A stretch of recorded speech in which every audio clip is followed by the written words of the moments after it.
حضرت عمر بن عاص رضی اللہ تعالیٰ عنہ نے مصر خود فتح کیا تھا، خود فاتح تھے. حضرت عمر نے انہیں گورنر مصر بنا دیا. ان کا بیٹا ایک عام آدمی کے بیٹے کو کہنے لگا چلو اپنا اپنا گھوڑا دوڑاتے ہیں، بھلا کون جیتتا ہے. گھوڑے دوڑے، عام آدمی کا بیٹا جیت گیا. گورنر صاحب کے بیٹے نے درہ اٹھایا اور درہ اٹھا کر کے اس جیتنے والے غریب آدمی کی کمر پہ درے مارے. اس کو جب درے لگے تو بیٹے نے گھر آ کے باپ کو اپنی لہو لوہان کمر دکھائی. باپ کے دل میں بڑی قدر ہوتی ہے اولاد کی. درجے تو لوگ ماں کے بیان کرتے رہتے ہیں، لیکن جتنا باپ پیار کرتا ہے اس کا بھی تقاضا کوئی کر نہیں سکتا. والد نے جب دیکھا نا لہو لوہان ہے گردن، تو والد چیخے، روئے، اور پھر پتہ نہیں اگلے 1.5 منٹ میں اس بچے کے والد کو کیا ہوا، اس نے آنسو پونچھے اور بیٹے کو کہنے لگا میرے گھوڑے کے پیچھے بیٹھ. کہا کدھر جانا ہے؟ فرمانے لگے یہ ظلم کا دور نہیں، یہ عمر کا دور ہے.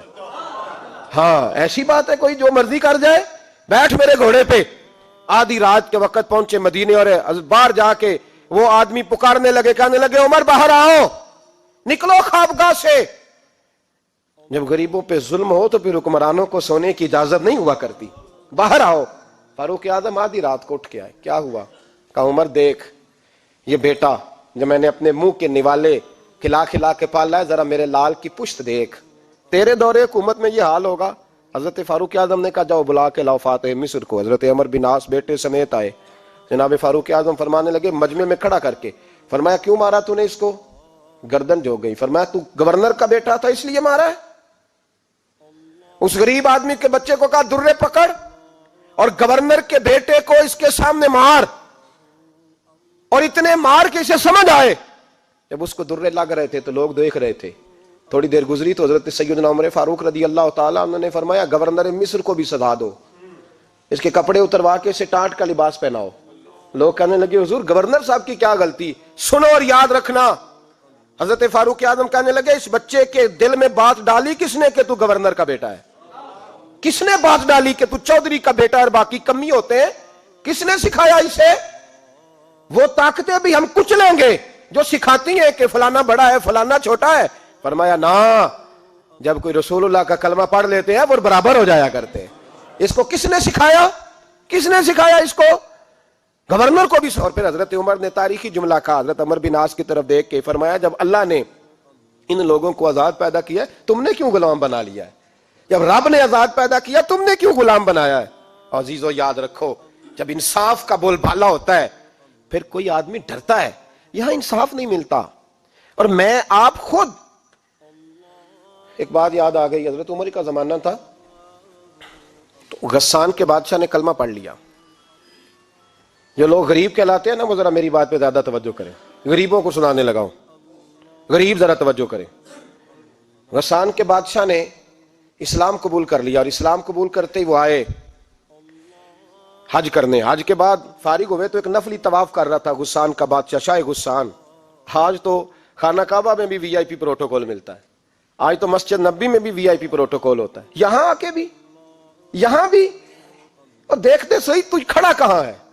یہاں بھی پولیس والوں نے بازو پکڑے. سوچو تو صحیح یہ حال کر دیا تم نے مذہب کا. طواف کعبہ ہو رہا ہے اور غسان کے بادشاہ نے جبہ پہنا ہوا ہے باریک اور لمبا. وہ طواف کعبہ کر رہا تھا تو ایک غریب آدمی کا پیر اس کے جبے پہ آ گیا. جب پیر آیا تو اس نے پلٹ کے غریب کے منہ پہ تھپڑ مارا. جب تھپڑ مارا تو اس غریب نے سیدنا فاروق اعظم کی عدالت میں مقدمہ کر دیا. کہا بادشاہ نے تھپڑ مارا ہے. حضرت عمر فاروق رضی اللہ تعالیٰ عنہ نے بادشاہ کو بلایا. فرمایا تو نے اس غریب کو مارا ہے؟ کہا جناب اس نے پیر رکھا تھا. تو فرمایا پیر رکھا تھا تو کیا ہو گیا؟ تو نے کیوں لمبا جبہ پہنا تھا؟ تجھے سمٹ کے چلنا چاہیے تھا. کہا میرے لیے حکم کیا ہے؟ حضرت عمر کہنے لگے یہاں اسے رات میں راضی کر لے، ورنہ صبح اسی جگہ اسی کونے میں خانہ کعبہ کے سائے میں وہ غریب تیرے منہ پہ تھپڑ مارے گا اور تجھے تھپڑ کھانا پڑے گا. غریبوں سنو سنو، ساری رات وہ غسان کا بادشاہ غریب کی منت کرتا رہا تو راضی ہو جا. غریبوں تم سے شکوہ ہے، تم 2-4 لاکھ پہ راضی ہو جاتے ہو. غریبوں تم سے شکوہ ہے، تم انصاف ہونے نہیں دیتے. غریبوں تم تھوڑی تھوڑی بات پہ مطمئن ہو جاتے ہو. تھوڑی تھوڑی بات، جتنے غریب تن ہیں لباسوں سے دور دور اتنی ہی چادریں میں مزاروں سے چھین لوں، اور جتنے غریب گھر ہیں اجالوں سے دور دور اتنی ہی روشنی میں ستاروں سے چھین لوں. اتنی تو ہمتیں ہو میری کم سے کم بلند کہ شاہوں کے تاج فقط اشاروں سے چھین لوں. تمہاری زیادتی ہے, تم نے ظلم پروان چڑھایا ہے. جب تم چودھری کے کہنے پر, ایم این اے کے کہنے پہ راضی ہو جاتے ہو, تم انصاف ہونے نہیں دیتے. ڈٹنا سیکھو, کھڑے ہونا سیکھو. جب اسے کہا نا راضی ہو جا, تو وہ غریب کہنے لگا میں راضی ہو جاؤں اور کل تو کسی اور کو بھی تھپڑ مارے. فرمایا جتنی تیرے پاس دولت ہے لا کے قدموں میں رکھ. ہم دولتوں کی پرواہ اس لیے نہیں کرتے کہ ہم نے محمد عربی کا چہرہ دیکھا ہوا ہے. اب میری نگاہوں میں جچتا نہیں کوئی, اس لیے کہ جیسے میرے محبوب ہیں ویسا نہیں. تم اثر لینا چھوڑ دو, تم اثر بڑا لیتے ہو. ہاں تمہارے اوپر چیزیں اثر انداز ہوتی ہیں, اس لیے انصاف نہیں ہوتا. ڈٹنا سیکھو, کھڑے ہونا سیکھو. جو بھائی ڈٹ جاتا ہے نا وہ بڑے کمال کر جایا کرتا ہے. ساری رات مناتا رہا. حضرت عمر سے کہنے لگا وہ نہیں مانتا, تو جناب عمر کہنے لگا پھر تیاری کر لے. ہم بادشاہ نہیں دیکھیں گے, دولت نہیں دیکھیں گے, ہم رسول اللہ کا دین دیکھیں گے, ہم نبی پاک کا نظام دیکھیں گے. وہ بادشاہ رات کو دوڑ گیا, بھاگ گیا, جا کے عیسائی ہو گیا. لوگوں نے کہا اتنا قیمتی آدمی عمر نے ضائع کر دیا. فرمایا چپ کرو, میں نے کوئی چیز ضائع نہیں کی, میں نے تو اپنے رسول کا دین بچا لیا ہے. کوئی شے ضائع نہیں ہوئی. عدل جب تک, میں پھر کہوں گا, اس عدل کے نقصان میں ہر آدمی برابر کا شریک ہے. ہم عدل ہونے نہیں دیتے, ہم عدل قائم نہیں کرتے. ہمارا تقاضا ہی نہیں کہ عدل ہو, ہم اپنے آپ کو عدل کے لیے پیش ہی نہیں کرتے, مزاج ہی نہیں. حضرت علی المرتضیٰ ایک جری انسان تھے, اور وہ علی تھے جن پر انسانیت رشک کرتی ہے. اور مولا علی وہ ہستی تھے کہ میرے مصطفیٰ کریم صلی اللہ تعالی علیہ وسلم نے فرمایا اس کے دیدار کو تو فرشتے بھی آیا کرتے. نا بڑا آدمی, اور پھر امیر المومنین خلیفۃ المسلمین حضرت علی. خود مولا علی نے حضرت قاضی شریح کو قاضی بنایا, چیف جسٹس بنایا, اپنے ہاتھوں سے تعیناتی کی. حضرت مولا علی رضی اللہ تعالیٰ عنہ کی زرہ گم ہو گئی. کافی دیر گزر گئی تو ایک یہودی کے پاس وہ زرہ آپ کو نظر آئی. حضرت علی نے ڈائریکٹ اس سے چھین نہیں لیا, حالانکہ امیر المومنین تھے. ہمارے ہاں ڈنڈا بھی بڑا چلتا ہے نا, جو طاقتور ہوتا ہے وہ تو تھانے جاتا ہی نہیں, اس کو ضرورت نہیں, اس نے تو بندے رکھے ہوئے ہیں, اس کو تو پتہ ہے کام کیسے لینا ہے. لیکن حضرت علی نے آئینی رستہ اختیار کیا, قانونی رستہ. قاضی صاحب کی عدالت میں مقدمہ کیا کہ فلاں یہودی کے پاس میری زرہ ہے اور وہ چوری ہو گئی تھی, گر گئی تھی, گم گئی تھی, مجھے دلائی جائے. قاضی صاحب نے بلا لیا یہودی کو, امیر المومنین بھی کٹہرے میں. قاضی صاحب کہنے لگے اس سے کہ زرہ تیری ہے؟ اس نے کہا جی میرے پاس ہے تو میری ہے. قاضی صاحب کہنے لگے حضرت علی سے گواہ آپ کو دینے پڑیں گے کیونکہ مقدمہ آپ نے کیا ہے, اگرچہ وہ امیر المومنین ہے. توجہ ہے بھائیوں کی, سمجھ آ رہی ہے باتوں کی؟ گواہ امیر المومنین آپ نے دینے ہیں کیونکہ مقدمہ آپ نے دائر کیا. تو حضرت علی کہنے لگے میرا بیٹا حسن گواہی دے گا کہ میری ہے, اور میرا غلام کمبر گواہی دے گا. قاضی صاحب کہنے لگے حضور ان کی گواہی درست تو ہے پر میں نہیں تسلیم کرتا, اس لیے کہ بیٹے تو باپ کے حق میں بولا ہی کرتے ہیں, نوکر تو آقاؤں کے حق میں بولتے ہی ہیں. جائیں کوئی غیر جانبدار بندہ لے کے آئے جو گواہی دے. تو حضرت علی خاموش ہو گئے, کہنے لگے ابھی میرے پاس ایسا کوئی گواہ نہیں. قاضی صاحب کہنے لگے چلیں پھر آپ یہودی کو راضی کریں, آپ نے کیوں بلا وجہ گھسیٹا عدالت میں, راضی کریں, انصاف کا تقاضا ہے. تو حضرت علی قریب گئے, کہنے لگے بھیا ناراض نہ ہونا, زرہ تو میری ہے, ناراض نہ ہونا, میں نے غلط مقدمہ نہیں کیا. وہ علیحدہ بات ہے کہ میرے پاس گواہ نہیں تو میں کوئی بے انصافی نہیں کر سکتا, تو میرے ساتھ چل تجھے کھجوروں کا حلوہ کھلاتا ہوں تاکہ تو راضی ہو جائے. وہ یہودی کہنے لگا میں نے قاضی صاحب کا انصاف دیکھا اور جناب علی کا انصاف کے لیے کھڑا ہونے دیکھا تو میں مولا علی کے قدموں میں بیٹھ گیا. میں نے کہا علی جب تیری یہ شان ہے تو محمد عربی کا کیا مقام ہوگا. میں نے کلمہ پڑھنا شروع کر دیا. دیکھیں نا تقاضا پورا کیا ہے حضرت علی نے. تو وہ کہنے لگا علی تیرے انصاف کے رنگ نے نا, جملہ یاد رکھنا, کہنے لگا یہودی علی تیرے انصاف کے اس رنگ نے میرے دل سے کفر کی میل دور کر دی, تیرے عدل نے میرا کفر توڑ دیا, کفر. لیکن شرط دیکھیں نا, غریب آدمی ابو ایوب انصاری, ماڑے بندے, اب تو پیر اور مولوی بھی گنجائش نہیں نہ دیتا کسی کو بولنے کی. تو سیاست دان تو اللہ ہی کی پناہ, وہ تو پتہ نہیں کس طرح سوتے ہیں رات کو, اللہ ہی جانتا ہے. پتہ نہیں کس طرح اپنے آپ کو مطمئن کر کے وہ زندگیاں گزار رہے ہیں, خدا ہی بہتر جانتا ہے.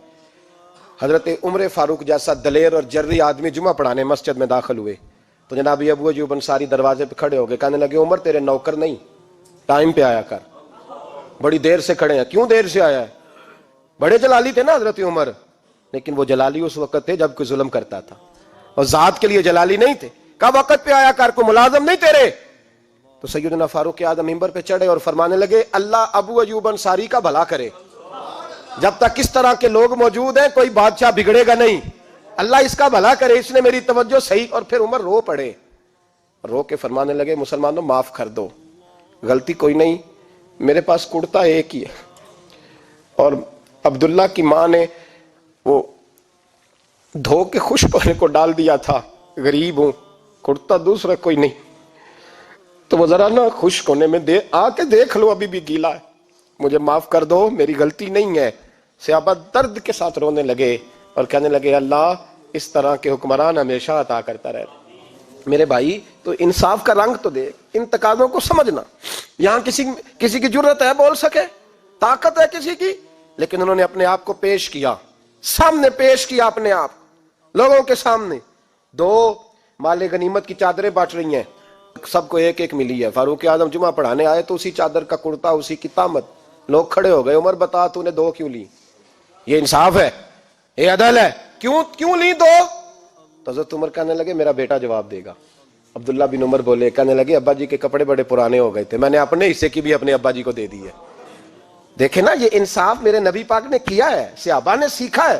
میں اور آپ تیار نہیں، ہم تیار نہیں انصاف کے لیے، ہمارا مزاج نہیں انصاف کا، ہمیں خود بہت سارا آگے پیش ہو کے رنگ دکھانا پڑے گا، اس کے لیے ہماری تیاری نہیں۔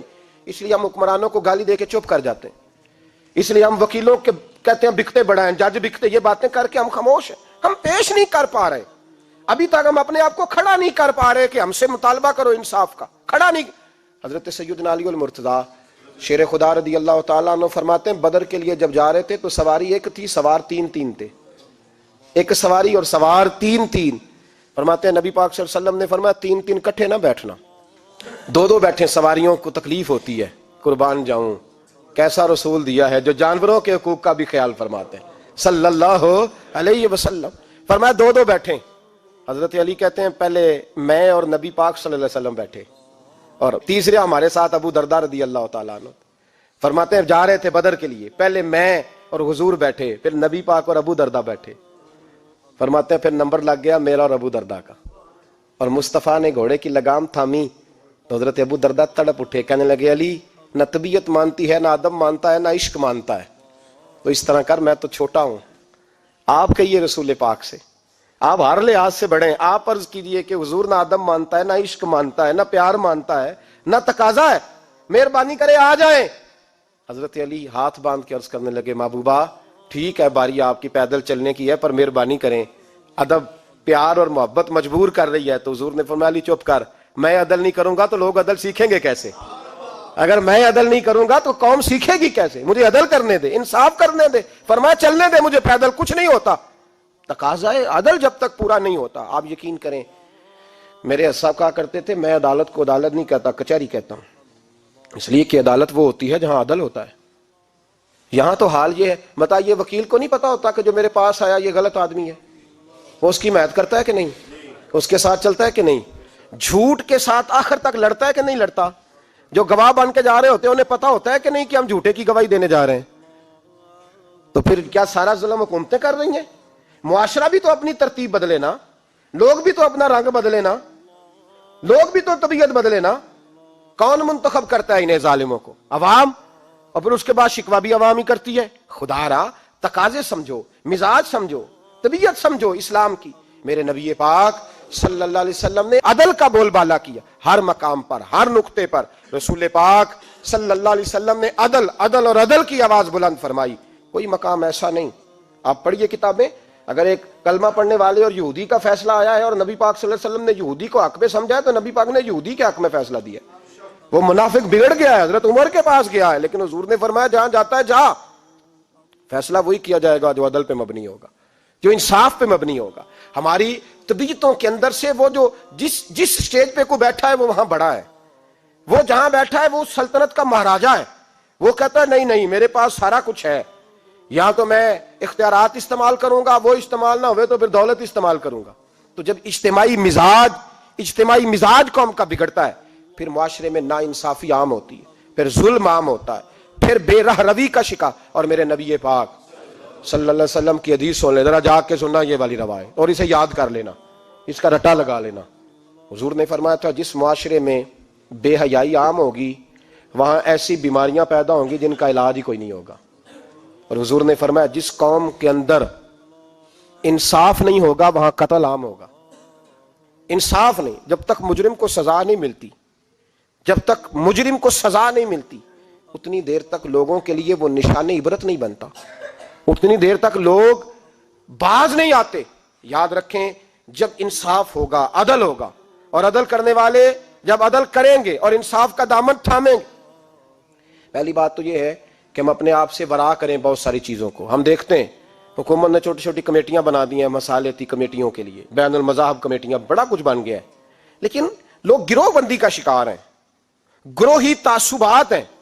دیکھتے ہیں کہ ہمارا ووٹ کس طرف ہے، ہمارا مزاج کس طرف ہے، اس رنگ میں ملت کا اجتماعی نقصان ہو جائے، شرازہ بکھر جائے.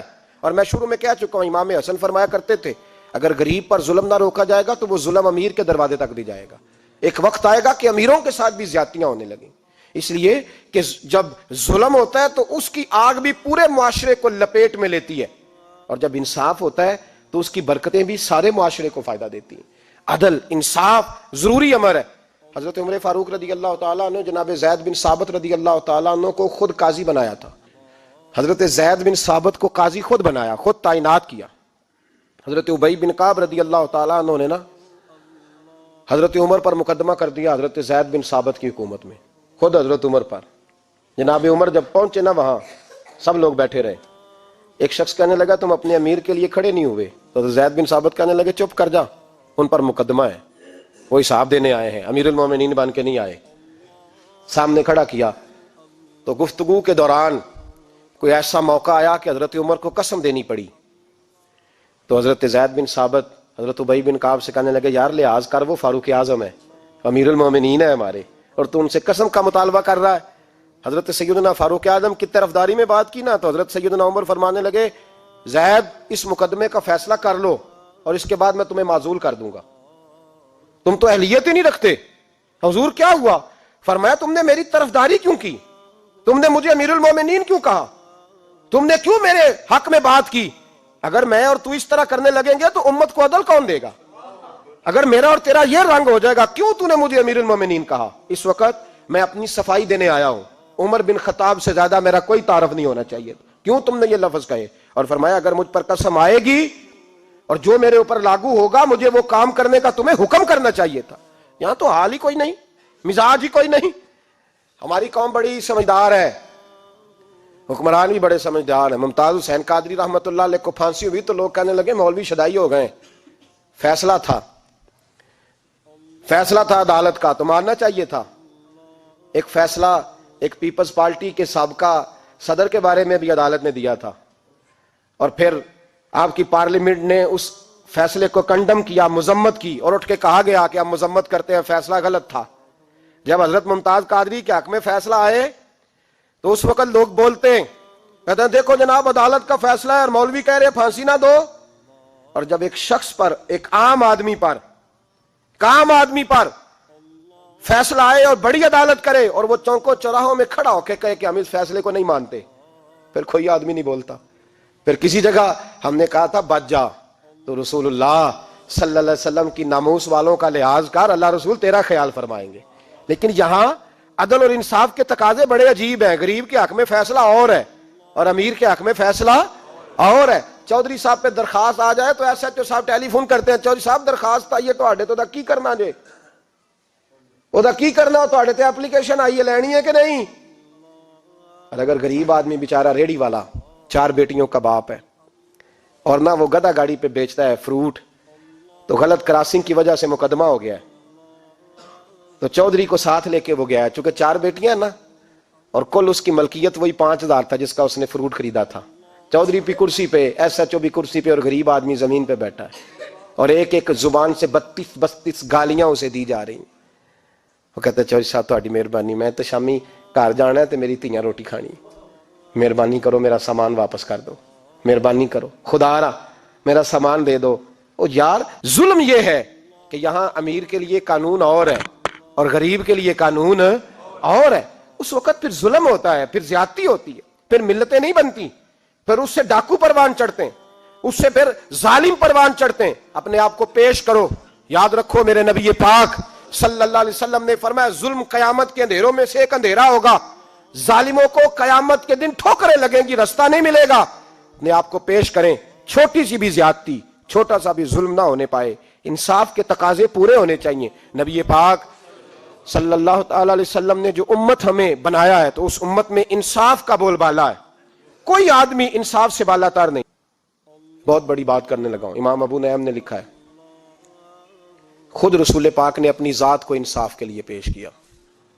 اس بات کو میں جب کبھی سوچتا ہوں نا تو لگتا ہے کہ روح پرواز کر رہی ہے اور پتہ نہیں کہاں کہاں سے ہو آئی ہے. انصاف کا بول بالا ایسے نہیں ہوتا. حضرت فاروق اعظم اور مولا علی اور عثمان غنی اور ابو بکر صدیق اور سیدنا قاضی شرح جیسے لوگ ایسے ہی تیار نہیں ہوتے. ان کے پیچھے جو میرے رسول پاک صلی اللہ علیہ وسلم کا مزاج ہے اس کو سمجھیں, غور کریں. میں جب اس پہلو کو دیکھتا ہوں نا, آپ یقین کریں, یہ روایت میں کبھی کبھی پڑھتا ہوں اور کبھی کبھی اس کو بیان کرتا ہوں تو میں کھو جاتا ہوں بہت ساری جگہوں پہ. پتہ نہیں کہاں کہاں کا سفر طے ہو جاتا ہے. حضرت عکاشہ بن محصن رضی اللہ تعالیٰ عنہ فرماتے ہیں کہ نبی پاک صلی اللہ علیہ وسلم کے وصال سے 2-3 دن پہلے کی بات, محبوب پاک صلی اللہ علیہ وسلم نے فرمایا سب لوگوں کو مسجد نبوی میں اکٹھا کرو. اکٹھا کیا. جب کوئی نئی آیت آتی تھی یا کوئی جنگ کی تیاری ہوتی تھی تو لوگ اکٹھے کیے جاتے تھے. سب کو اکٹھا کیا. کہتے ہیں جب حضور کا حجرہ نور کھلا تو 2 آدمی بظاہر حضور کو سہارا دے کے لائے. اتنی بخار اور کمزوری ہے. حضور منبر پہ بیٹھے اور جب نبی پاک بات کرتے ہیں تو ہاتھ مبارک پہ بظاہر راشا ہے, کانپتے ہیں دست اقدس. محبوب نے مجمع پہ نظر ڈالی, فرمایا تمہیں کسی نئے حکم کے لیے نہیں بلایا, بس اللہ نے اپنے ایک بندے کو اجازت دی, چاہے تو دنیا میں رہے اور چاہے تو اس کی بارگاہ میں حاضر ہو جائے. اس بندے نے پردے کا فیصلہ کیا ہے. میں نے تمہارے بیچ وقت گزارا ہے, تمہارے ساتھ رہا ہوں. حضور فرمانے لگے میری زبان سے, میرے قول سے, میرے فعل سے غلاموں کسی کو تکلیف پہنچی ہو تو بدلہ لے سکتا ہے. یہ نہیں فرمایا معاف کر دو, اٹھو اور بدلہ لو. حقیقی جمہوریت تھی نا. حضرت عکاشہ بن محصن پیچھے سے کھڑے ہو گئے, بوڑھے آدمی, کہنے لگے حضور ایک جنگ میں صفیں سیدھی کراتے کراتے میری ننگی پشت پہ درہ مارا تھا آپ نے, بدلہ لینا ہے. عجیب ہی منظر بن گیا مسجد نبی کا. آنسو بہنے لگے, لوگ تڑپنے لگے. محبوب نے فرمایا بلال جاؤ, فاطمہ کے گھر میں درہ پڑا ہے, لے آؤ. حضرت بلال کہتے ہیں سیدہ کے دروازے پہ دستک دی. اماں جی نے کہا کون؟ اماں جی میں غلام بلال ہوں, وہ درہ چاہیے تھا. تو سیدہ کہنے لگی نہ تو جنگ ہے نہ جہاد ہے, حضور نے درہ کیا کرنا ہے, طبیعت مبارک تو علیل ہے. بلال ماجرا کیا ہے؟ حضرت بلال رو پڑے, کہنے لگے ایک صحابی بدلہ لینا چاہتے ہیں. حضرت فاطمہ نے امام حسن اور حسین کو باہر نکالا, درہ دیا. کہنے لگی بلال عکاشہ سے کہنا میرے بیٹوں کے وجود پہ 100 درے مارے. انہوں نے فاطمہ کا دودھ پیا, سی کوئی نہیں کریں گے لیکن حضور تک کوئی نہ جائے, اور میں نے ویسے بھی حضور پر قربان کرنے کے لیے پیدا کیے. سیدنا بلال حبشی رضی اللہ تعالیٰ عنہ فرماتے ہیں میں روتا ہوا درہ لیا, شہزادے لیے, اور میں جب حاضر خدمت ہوا نا حضور کے دروازے پہ داخل ہوا, محبوب پاک صلی اللہ علیہ وسلم نے امام حسن اور حسین کو دیکھا تو حضور رو پڑے, فرمانے لگے انہیں بٹھا دو, مجھے پتا ہے فاطمہ نے کیا کہہ کے بھیجا, بٹھاؤ. شہزادے بیٹھ گئے. میرے محبوب پاک علیہ السلام نے فرمایا عکاشہ کو درہ دو. حضرت عکاشہ کہتے میں درہ لے کے آگے بڑھا تو کسی نے میرا پیر تھاما. جب میں نے نیچے دیکھا تو ابو بکر صدیق تھے. کہنے لگے یار میری کمر پہ مار, حضور کے قریب نہ جانا. نبی پاک نے فرمایا صدیق ہٹ جا یار, بیچ میں سے آنے دے. کہتے میں ذرا آگے بڑھا تو مولا علی شیر خدا نے میرا پیر تھاما. عکاشہ نہ کر, میں نے کہا آنے دو. محبوب فرمانے لگے علی ہٹ جاؤ, اسے آنے دو. حضرت علی شیر خدا بھی ہٹ گئے. جناب عکاشہ قریب آئے, کہا حضور ذرا کمر سے کپڑا تو ہٹائیں, میری پشت اس وقت بغیر کپڑے کی تھی. محبوب نے کپڑا ہٹایا اور جناب عکاشہ نے درہ جو اٹھایا تو صحابہ کی چیخیں نکل گئی, رونے لگے اور نہ کرنا یار نہ کرنا. جناب عکاشہ نے درہ دور پھینکا اور حضور کے وجود کو چومنے لگے. کہنے لگے کس نے درہ مارنا تھا, میں تو جاتے جاتے حضور کا بوسہ لے کے اپنے لیے جنت اکٹھی کرنے جا رہا تھا. میرے محبوب پاک صلی اللہ علیہ وسلم نے فرمایا جس نے جنتی دیکھنا ہو میرا عکاشہ دیکھے. امت کو درس دیا, امت کو درس دیا. پیش کر اپنے آپ کو انصاف کے لیے, آگے بڑھ, پیش کر اپنے آپ کو انصاف کے لیے اور کھڑا ہو جا عدل کے لیے. ان اللہ یأمر بالعدل والاحسان, اللہ تمہیں حکم دیتا ہے عدل کا. میرے مصطفیٰ کریم صلی اللہ علیہ وسلم نے خود, حالانکہ وہ درہ جو محبوب پاک صلی اللہ علیہ وسلم نے ان کو مارا وہ عمدن نہیں تھا, وہ تو صفیں سیدھی ہو رہی تھی, کہا تم بھی آگے ہو جاؤ, تم پیچھے ہو جاؤ, روٹین ہوتی تھی. بھائی میرے محبوب صلی اللہ علیہ وسلم یہ پیغام دے کے گئے ہیں امت کو, عدل کا دامن تھام, انصاف سے زندگی گزار, انصاف کے ساتھ وقت گزار. اور اگر تو انصاف نہیں کر, محمود غزنوی بیٹھے ہیں, ایک بندہ تڑپتا اور روتا ہوا آ گیا, روتا ہوا, کہا کیا ہوا؟ کہنے لگا حضور میں غریب ہوں. اور ایک بات اس طرح بھی ملتی ہے کہ عورت تھی اور بی بی آ کے کہنے لگی حضور میں غریب نہیں ہوں, 3-4 بیٹیوں کی ماں ہوں, خامد فوت ہو گیا, شاہی خاندان کا ایک نوجوان میرے گھر آتا ہے اور میری بیٹیوں کے ساتھ ظلم کرتا ہے, مہربانی ہو جائے. محمود غزنوی کہنے لگے تو جا, سپاہیوں سے کہنے لگے بی بی دوبارہ آئے تو میں سویا ہوا بھی ہوں تو مجھے اٹھا لینا. کہا جیسے ہی وہ تمہارے گھر میں آئے مجھے بتانا. بی بی کہتی ہے تیسرے دن میں دوبارہ گئی, دروازے شاہی پہ دستک دی تو محمود فوراً نکلے, لباس پہنا جنگ کا, نیزہ, تلوار, تیر, کمان, گھوڑے پہ بیٹھے میرے ساتھ چلے. اور کہتے ہیں جب اندر داخل ہوئے تو وہ نوجوان گھر کے اندر تھا.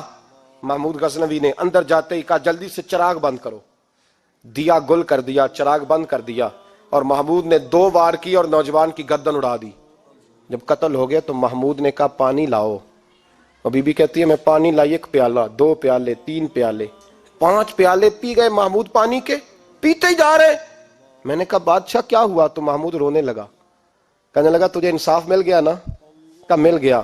تو محمود کہنے لگے یہ میری سگی بہن کا بیٹا تھا اور میری بیوہ بہن کا اکیلا بیٹا تھا. جب تو میرے گھر آئی کہ شاہی خاندان کا نوجوان آتا ہے تو میں نے تحقیق کی تو مجھے پتا چلا کہ وہ تو میرا اپنا بھانجا ہے. میں نے قسم کھائی تھی کہ جب تک تجھے انصاف نہیں ملے گا میں پانی نہیں پیوں گا, پانی نہیں پیوں گا.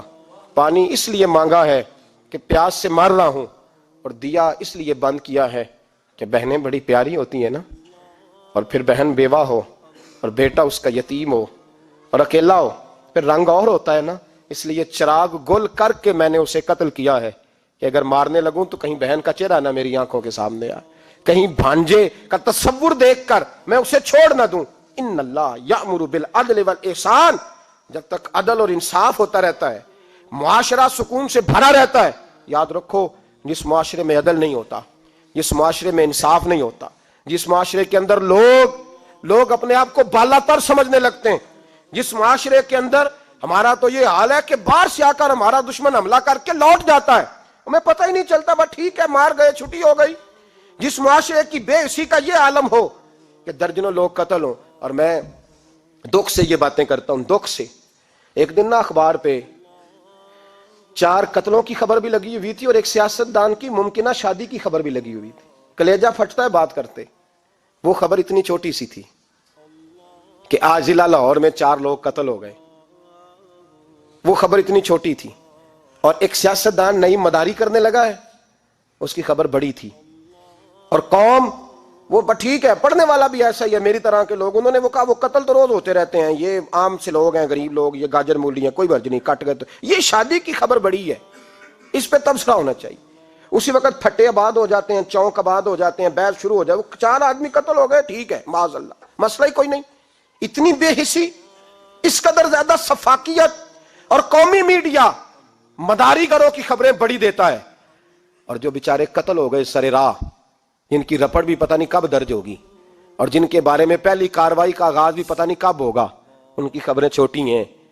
ہم تو اس طرح ہیں جیسے کوئی مداری لگائے گا تو ساری قوم وہاں اکٹھی ہو جائے گی. یہ سنجیدہ قوموں کا وتیرہ نہیں. او بھائی, ہم پاکستانی, پنجابی, یہ سارا کچھ بعد میں ہے, سب سے پہلے ہم رسول اللہ کے غلام ہیں. ہمارے مزاج کے اندر وہ سارا کچھ ہونا چاہیے جو ہمارے نبی نے ہمیں عطا فرمایا ہے. ہمیں ان ساری چیزوں کو سیکھنا چاہیے جو رسول پاک نے ہمیں عطا فرمائی ہیں. اپنے مزاج کو تبدیل کریں, انصاف کا آغاز کریں, اور اگر کبھی غلطی ہو جائے تو ڈٹ کے کہیں ہو گئی, اپنے آپ کو پیش کریں.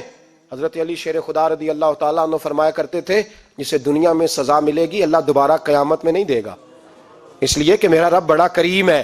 آپ فرمایا کرتے تھے وہ بڑے قیمتی لوگ ہیں جو دنیا میں سزا لیتے ہیں لیکن آخرت کی سزا سے بچ جایا کرتے ہیں.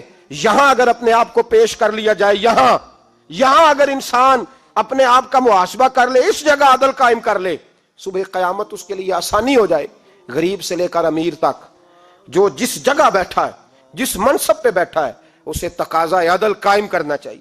اسے انصاف کا بول بالا کرنا چاہیے، اسے ہر مقام پر یہ سوچنا چاہیے کہیں ایسا تو نہیں کہ میں بے انصاف ہوں۔ اور یاد رکھیں انصاف انصاف ہوتا ہے، نہ انصاف کی آنکھیں ہونی چاہیے اور نہ انصاف کا دل ہونا چاہیے۔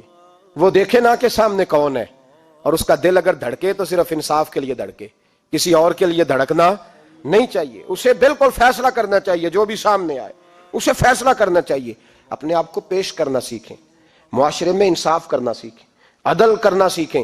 ہمارے ہاں انفرادی سطح پہ جب شروع ہوگا یہ کام، انفرادی سطح پہ، پھر وہ اجتماعی، آپ یقین کریں لوگ گفتگو کی حد تک بھی انصاف نہیں کرتے۔ کوئی آدمی اگر صحیح کہہ رہا ہے نا بات، لیکن ہمارے مفادات کو ٹھیس پہنچ رہی ہے، تو اس کی مخالفت کرنا ہم ضروری سمجھتے ہیں، کہتے ہیں بات صحیح کر رہا ہے، پر چونکہ میرے مفادات کی نہیں، لہذا میں اس کو اس بات میں آگے بڑھنے کی اجازت نہیں دوں گا۔ 2-4 دن پہلے ایک صاحب مجھے سمجھانے لگے، کہنے لگے معاملات تھوڑے آگے بڑھ رہے ہیں، اب تو چیزیں بڑی ساری صحیح ہو گئی ہیں، علماء کو نرمی کرنی چاہیے۔ اور میں نے کہا کس بات کی نرمی؟ ہماری آواز تو اتنی مؤثر ہے ہی نہیں، ہم نے تو کبھی دعویٰ ہی نہیں کیا کہ ہماری وجہ سے بڑا انقلاب آ رہا ہے۔ اگر کونوں میں بیٹھ کے مسجدوں میں رسول اللہ کے نام کی دعائی دیتے تو اتنا تو موقع دو نا، ہمیں کم از کم اتنا تو کرنے دو۔ اور وگرنہ اگر ہم سے پوچھو تو مرحوم کہہ گئے تھے جتنے غریب گھر ہیں اجالوں سے دور دور، اتنی ہی روشنی میں چراغوں سے چھین لوں، اور جتنے غریب تن ہیں لباسوں سے بے نیاز، اتنی ہی چادریں میں مزاروں سے چھین لوں۔ اتنی تو ہمتیں ہوں میری کم سے کم بلند کہ شاہوں کے تاج فقط اشاروں سے چھین لوں۔ عدل رہے گا تو امن رہے گا، عدل رہے گا تو سکون رہے گا، عدل رہے گا تو معاشرہ بنے گا، اور انسان رہیں گے۔ اور اگر بے انصافی ہوگی تو بھیڑیے پلیں گے، درندے پلیں گے۔ یاد رکھنا انسانوں کی بستی اس وقت تک قائم رہتی ہے جب تک اس میں انصاف رہتا ہے، اور جب انصاف رخصت ہوتا ہے پھر بھیڑیوں کا راج ہوتا ہے۔ اگر چاہتے ہو کہ دنیا میں انسان رہے پھر انصاف کرنا پڑے گا، اور اگر بھیڑیوں کو موقع دینا ہے تو ٹھیک ہے، پھر کسی طرف نہ دیکھیں، اپنے آپ کو سجائیں، سواریں، دل کو روشن کریں، ادھر بڑھیں جدھر انصاف زیادہ ہے۔ اللہ اپنے محبوب کی سچی غلامی عطا فرمائے۔ آخر دعوانا الحمدللہ۔